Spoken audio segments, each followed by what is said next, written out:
Welcome to Jank Play TCG. My name's Landon, and here we play Jank. And sadly, the audio did not record for this match, so I am just kind of playing the video and recording audio over it. I hope this all works out as I imagine it should. Kind of weird because I am seeing me talking to the camera when I was recording this, and it's kind of weird having me looking at me, you know what I mean? And me not actually doing mouse stuff. So we are playing Giovanni's Chesnaught, and this match is up against Charizard EX. It's another Charizard EX match, but it was just so good, right? Chesnaught is, I imagined, kind of being designed to defeat Charizard. It hits Charizard EX for weakness, and it's got that needle line ability where when Charizard attacks into it, it's gonna take a lot of damage. And here we are starting off with just Chesnaught, leaving the Gossifleur in hand just because, why not?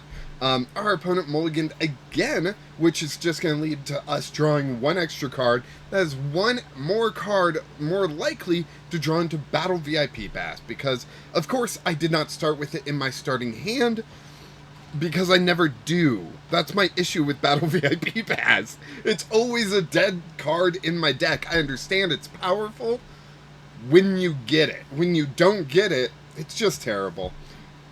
See, we get an Ultra Ball. Alright. Our opponent start off Radiant Charizard, which is not a good start for them. Not being able to take advantage of that ability to lower its attack cost really makes it not worthwhile. And here I was debating on who to take. I grab Radiant Greninja so I can draw two more cards this turn. And, you know, through the pure luck, I do get Battle VIP Pass. Go ahead, grab two Chesnaughts. So that needle line ability is going to be dealing 90 damage to anyone that attacks into me. I've got Hisuian Ball, might as well play it, but I discover there's no basic Pokemon there, and my prizes aren't half bad. A lot of one-ofs in there, and cards I don't really need, like Battle VIP Pass. So all I can really do here is end my turn, give it over to my opponent, and see what they can do. Now, on their turn, they've got Radiant Charizard in the active, so clearly they're just going to leave that out to be KO'd. They get Pidgey down, so we know Pidgeot EX is in the deck, and that is a really good card in order to help you set up other Pokemon. You know, you get to search your deck for one card, any card you want, and add it to your hand, which can be very powerful. If you got the Charmander and there's another Battle VIP Pass I cannot use, so might as well use Ultra Ball, ditch it, and grab something else from the deck. We grab Eldegoss, so I will never have to worry about energy again. I can just grab energy as needed. Play one more energy down on Chesnaught, you know, leaving it at 2 energy, still not able to attack, sadly. Ooh, we get Energy Sticker and Protective Goggles. Protective Goggles removes Chesnaught's weakness, and Energy Sticker might attach an extra energy, but we get Tails. So, yep, no extra energy there. We get Eldegoss Cotton Lift. We're going to grab 2 more energy. We've got Meowth and Persian in our hand. Meowth went to the buttons, so next turn we can have Persian down, and whenever we need, we can grab Giovanni's Charisma.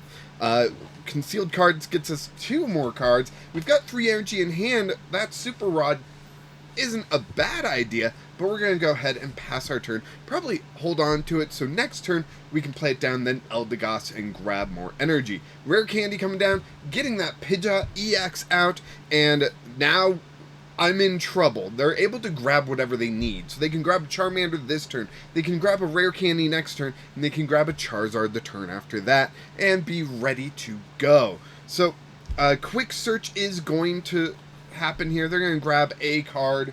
We don't get to see what card that was. Maybe it was the Charmander, maybe it was something else.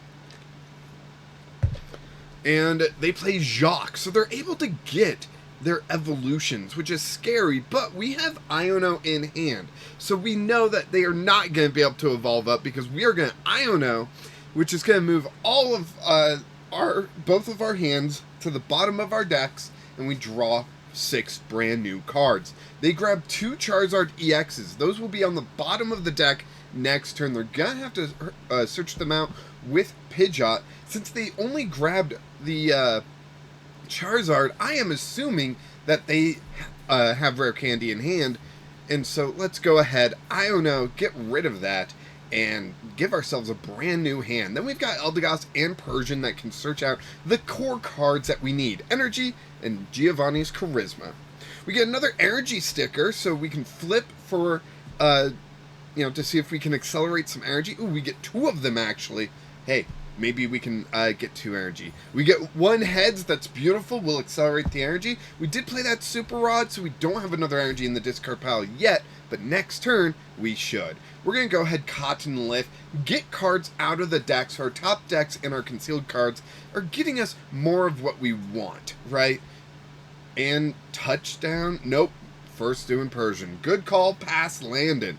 Taking that Giovanni's Charisma, and now touchdown here, doing 130. If that Radiant Charizard could attack, A, it would be a one-hit KO, but B, they would then take damage from Needle Line. If they swap the Charmander into the active and attack with that, that Charmander's going to get KO'd by the Needle Line. So, Kindler is coming out. I forgot this card existed, but I doubt it's going to get them what they need. It's going to shuffle the deck for them, though, so those Charizards are no longer at the bottom of the deck, right?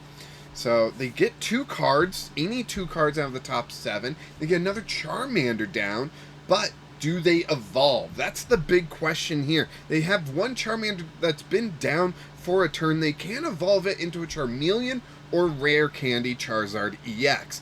I think they still have their Pidgeot EX to search the deck for whatever they want. Could be a Rare Candy, could be a Charizard, could be a Charmeleon.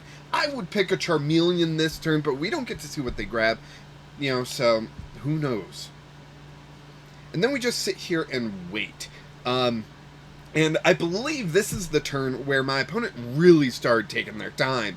It takes quite a while. I decided to play a few games with you, so why don't we play a game here? We're going to play rock, paper, scissors. Are you ready? Rock, paper, scissors, right? Ready? 1, 2, 3, shoot. Did you win? Let me know. Let me know. I also challenged you to a staring contest, but then I realized there was nothing for me to do. My opponent does kind of put that shrug emoji out, which makes me wonder if their game froze on them, if they're unable to grab the particular card that they wanted. What's going on? We don't know for my opponent.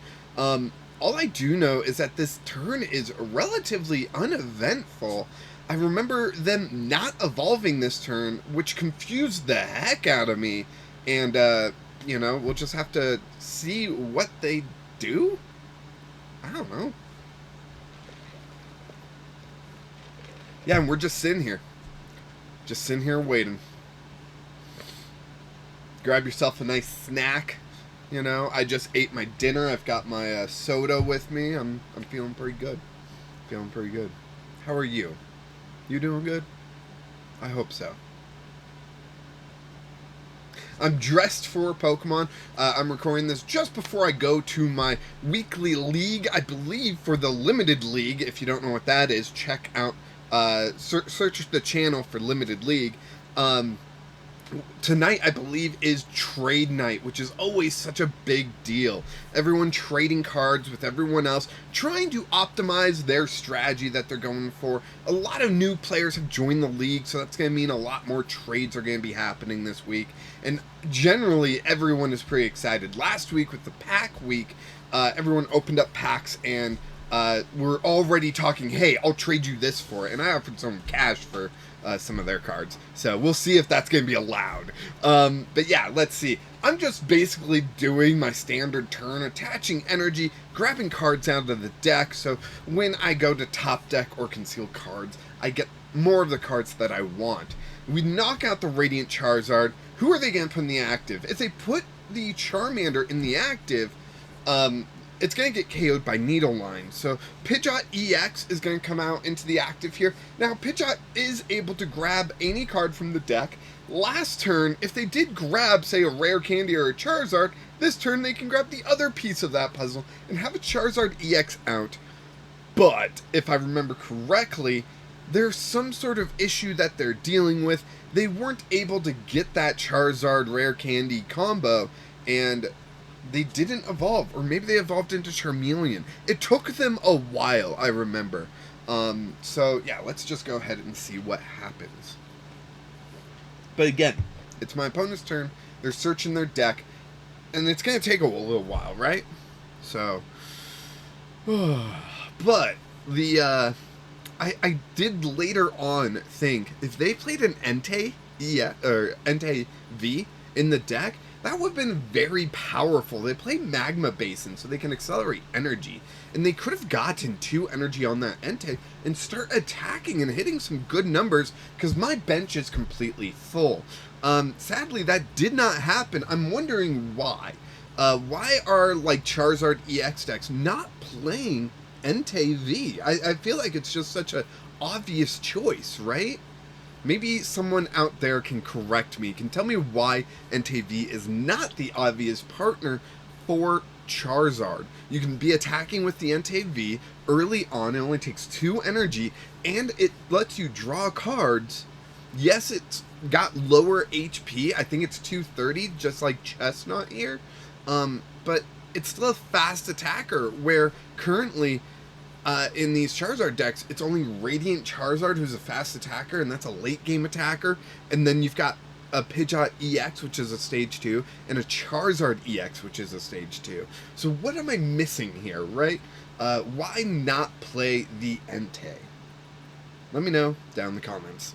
So they don't evolve again. They don't even retreat the Pidgeot. I have 2 Iono, but I don't want to play them. I don't want to give my opponent a better hand than they currently have. If I get my last energy out of the deck, I'm going to go ahead, Rocket Call, and grab my last Giovanni's Charisma out of the deck. Which, I mean, just taking a look at what's in my deck, yeah, I don't really need anything. Although, I will say a Boss's Orders would be pretty good right about now, right? Yep, so we do 130 to Pidgeot, and that's when I realize it's a 3-hit KO on Pidgeot EX. If they don't attack into me, Needleline doesn't trigger, and that's a 3-hit KO, which is pretty annoying, right? So they finally evolve up into Charmeleon, so next turn we can fully expect the Charizard EX to hit the field. But this turn, what are they doing about this turn? Are they just going to sit with Pidgeot EX on the field? Again, Boss's Orders becomes pretty big if that's what they're going to do. So maybe I can top deck it. I do have concealed cards. Maybe I can get in those cards. Who knows? I play 2 of them in the deck, so, right? There's the Charizard EX that they grab with an Ultra Ball. And look at that Persian. I like that Persian. Fire Energy comes down on the Charmeleon, so the Charmeleon's ready to attack. But if that Charmeleon attacks into Chesnaught, it will KO itself due to the Needle Line ability. And here they are retreating. Oh, they put the Pidgey in the active. That is an interesting choice. Quick Search is going to happen here. What are they going to grab? They already attached to the Charmeleon, so it seems unlikely for them to attach to the Pidgey.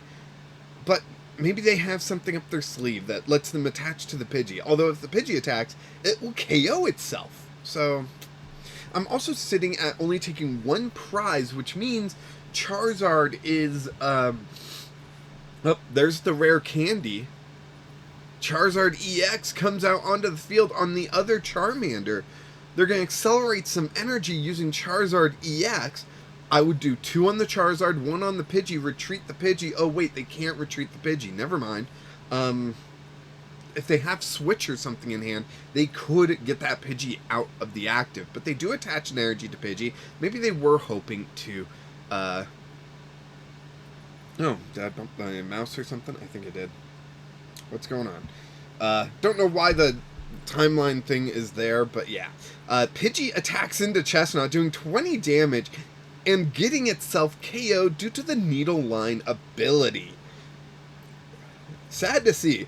But what's funny about that is the Charizard, let's see, it does 180 plus 30 for each prize card I've taken.